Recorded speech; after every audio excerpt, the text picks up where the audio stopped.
and welcome back. It's your curious European here, and I saw a video called Canada and the Netherlands just bypassed the US. Here's what it means.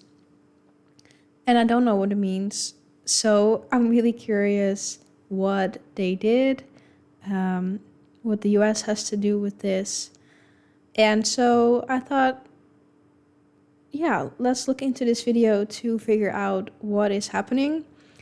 I think it's from a few months ago. And yeah, to see what Canada and the Netherlands are cooking up together. So I say, let's just go ahead and find out. But first of all, I want to say if my voice sounds a little bit weird throughout this video, it's because I have a cold. So now you know. But let's go ahead and get started. A port in Nova Scotia, a greenhouse in Rotterdam. One is cold, one is crowded, yet together they're quietly redrawing the map of global trade, and not even Washington can say no. Today we're tracing the logic behind a Canadian-Dutch partnership that's less about rivalry and more about redesign. How countries with very different strengths are quietly rewiring how food, minerals, and even data move across continents. In this video, we'll explore three converging themes: why ports and shipping lanes are more powerful than they look, how agriculture and energy are being reimagined by pairing land with tech, and what it means for a country to build new digital highways beyond the reach of old gatekeepers. Before we get into it, imagine you control the busiest port in Europe. You can partner with just one country to secure food, minerals, and digital connections for the next 50 years. Would you choose the large... Wait, she's saying the next 50 years. So this is a deal that they're making for the next 50 years? Because that's quite huge. Just economy, the closest neighbor, the one with what you don't have? Drop your thoughts in the comments below. We'll debate this a bit in the end. Consider Rotterdam for a moment. On the surface is just a port, a massive, bustling place full of cranes and shipping containers stacked like Lego bricks, yes, but ultimately it is a port. Or at least that's how it looks if you glance at a map. In reality, though, Rotterdam is more like a living piece of infrastructure. A sort of mechanical organism where trains, ships, trucks, and even digital networks all collide, carrying everything from oil to avocados to the fiber optic cables that connect continents. It's the hinge of Europe, the spot where supply chains meet and reassemble before spreading out to places like Berlin, Paris, or Milan. Here's why Rotterdam matters so much. In economics, there is an idea called a choke point. It's a place so vital that whoever manages it can influence how and where value moves. Yeah, before we go on, I did not mention that I'm from the Netherlands, and that's why this piqued my interest as well. So in case you didn't know, I am from the Netherlands, and I wanted to say that, yes, the port in Rotterdam, I also feel a little bit like weird saying Rotterdam, or yeah, I guess Rotterdam, as you say it, because it's Rotterdam in Dutch, but anyways, Rotterdam. Yeah, years ago, I, what do you call it? Like I went on a boat tour, I guess, across or in the port of Rotterdam. And it's just like huge. And I did not know how big it was until I actually saw it. It's crazy. You can't even imagine just the level of production that goes into something like that. So I understand the connection here between Canada and Netherlands if they want to build another way to for Canada to export goods to the rest of the world or to Europe. I do feel like the Netherlands would be a good option, and for the Netherlands, Canada is also a really good option. So yeah, I can see where this is coming from.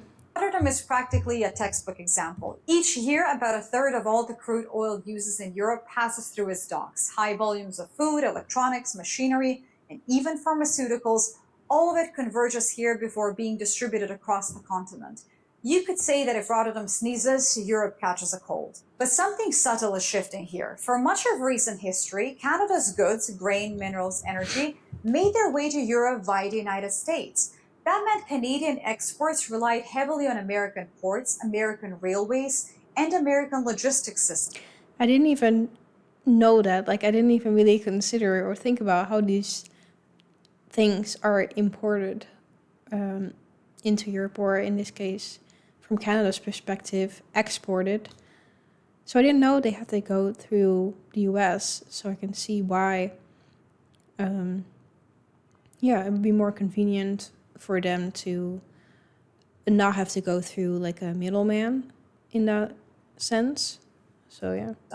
Washington was the de facto gatekeeper, and now Ottawa is quietly finding its own keys. Canadian ports like Halifax, one thought of as local or regional, are being overhauled to welcome the world's largest container ships, ships that used to bypass Atlantic Canada altogether. Halifax is starting to function less as a side door and more as the main entrance for transatlantic trade. There's another wrinkle here, which is the climate crisis. As Arctic sea melts, new shipping lanes are emerging across the north. This means in the coming decades, Canada's ports could become not just closer, but also faster and cheaper for reaching European markets than their American rivals to the south. And this isn't trivial business. This is the kind of logistical shift that can quietly rebalance entire economies. For a full breakdown of this, check out this video that I'm linking here. So why does all of this matter? The answer isn't just about moving boxes or saving a few days on shipping schedules. It's about autonomy. When a country controls more of its own trade routes, it also gains more say over its economic destiny. They're not necessarily beating an ally or picking a fight. They're essentially designing a system where Canadian wheat, nickel, or coal flows straight to Rotterdam and from there out into Europe. No middleman required. And for the Dutch, this isn't just a win for efficiency. It's a chance to cement Rotterdam's role as Europe's essential bridge to the outside world, now with more partners and more options than ever before. If you'd like to support this kind of analysis, there's a Ko-fi link below. Every contribution helps. I'm also writing a book on how to think critically in a world that often doesn't want you to. If that sounds like something you'd like to read, there's a quiet little sign-up link in the description. The Dutch agricultural story is almost a riddle. The Netherlands is tiny on a map, about the size of Lake Ontario, yet somehow is the world's second largest exporter of food. That's crazy though, to think that our entire country, the Netherlands, is just almost as big as a lake that you guys have. Right after the United States. How is that possible? It's not about having more land, but about doing more with the land that you've got. The Dutch have mastered a kind of agricultural alchemy. Rows of high-tech greenhouses, vertical farms stacked like glassy bookshelves, and a culture that's obsessed with squeezing the absolute most from every square meter. Tomatoes, pepper, flowers, if it can be grown, they're probably growing it faster and more efficiently than almost anywhere else. Canada, meanwhile, sits at the opposite extreme. Space is never the problem. The challenge is distance. Imagine the prairies, endless fields of wheat, canola, and soy stretching farther than the eye can see. Add in freshwater lakes the size of small countries, and you've got a nation built for raw output. But there is a catch, of course. Much of that bounty is far from the nearest port, and even farther from the European buyers who actually want it. Getting those goods market ready and then moving them across the Atlantic isn't always super simple or cheap. And that's where the partnership clicks into place, where you bring together Canada's land and water with the Netherlands' agricultural science and logistical prowess. You get something that neither country could achieve on its own. Canada's brings scale and reliability, a steady flow of grain and produce. The Dutch bring expertise and access, turning those raw materials into high-value food and plugging straight into the heart of Europe's markets. If you're not used to thinking in agricultural terms, picture it like a relay race. Canada sprints the first leg with sheer volume. The Netherlands takes the handoff using technology to push the baton, be it wheat, berries, or even new seed varieties across the finish line with fewer handoffs and fewer losses along the way. The real payoff isn't just efficiency or more exports, it's security. In a world where climate shifts can scramble harvests and shipping lanes, having more than one way to feed people is as strategic as having a backup power grid. This is insurance against the unexpected and a sign that food isn't just a commodity, it's a cornerstone of resilience for both countries. Energy used to be so simple. For most of the 20th century, the conversation was all about oil fields and long steel pipelines stretching across continents.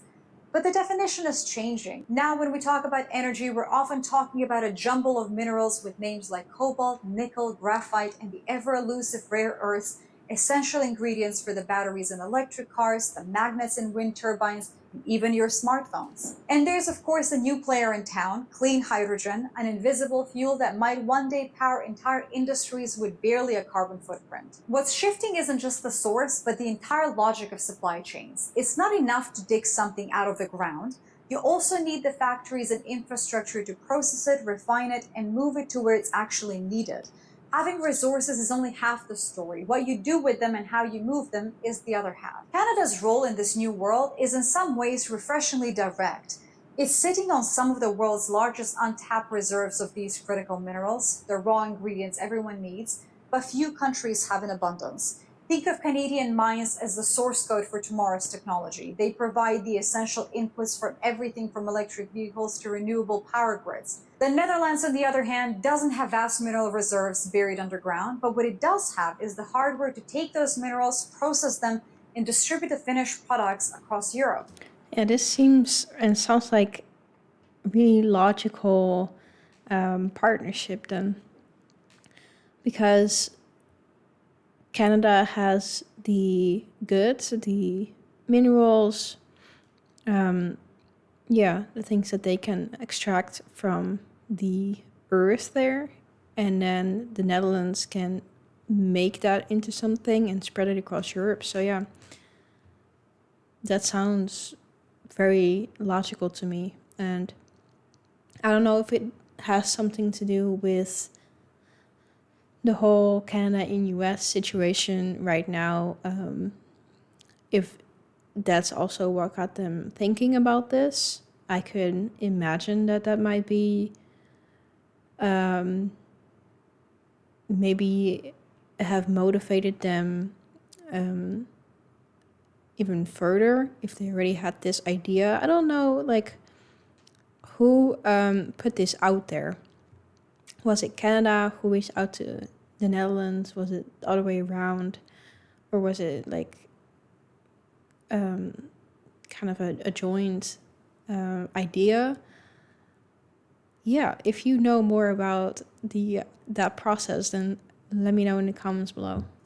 Rotterdam is quickly becoming a sort of green hub, not just for shipping containers, but for refining minerals and producing clean hydrogen at scale. This is where the idea of comparative advantage comes in. This is an economic principle that basically says countries are better off when they focus on what they do best and trade for the rest. So Canada extracts and ships, the Netherlands refines, processes, and spreads those resources where they're needed. It's like building a stronger chain by letting each link play to its strengths. Importantly, none of this is about pushing anyone out or creating exclusive clubs.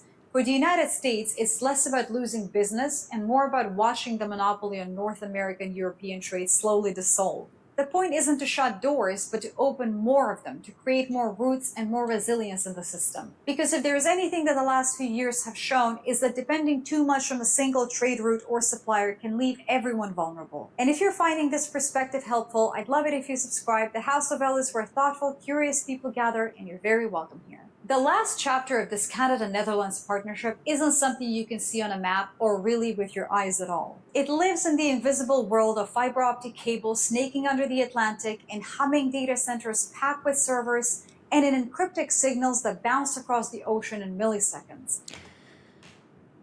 I'm going to be very honest here and say that I have no idea what you just said. What does that mean? Cables under the ground sending, I don't know. I am not knowledgeable in those areas, so I don't know. Amsterdam, much like Rotterdam in the physical world, has quietly become a digital nerve center for all of Europe. Every second, rivers of information, financial trades, academic research, video calls, even the YouTube videos you're watching right now flow through Dutch servers, connecting Europe not just with North America. What? Why did I not know this? But with Africa and Asia too. Canada's digital rise is more recent, but no less impressive. While most people think of Canadian exports as wheat, lumber, or oil, the country has steadily built a reputation as a hub for artificial intelligence, quantum computing, and next-generation cybersecurity. Cities like Toronto and Montreal are now known as breeding grounds for tech talent. By syncing up with the Netherlands, Canada isn't just shipping out physical goods anymore, it's plugging its innovation directly into the infrastructure that powers Europe's digital economy. Think of digital infrastructure like plumbing for the modern age. Instead of water, what's flowing through the pipes is data. Money moving between banks, medical records, software updates, even the photos you back up to the cloud. Whoever manages these pipes doesn't. Yeah, that's this is still such an abstract concept for me to think about. The whole idea of clouds and data moving through space from one thing to another. I don't know. It just seems so foreign to me how everything works exactly, because of course I know of it, but I have no idea how that's made possible and how that's happening.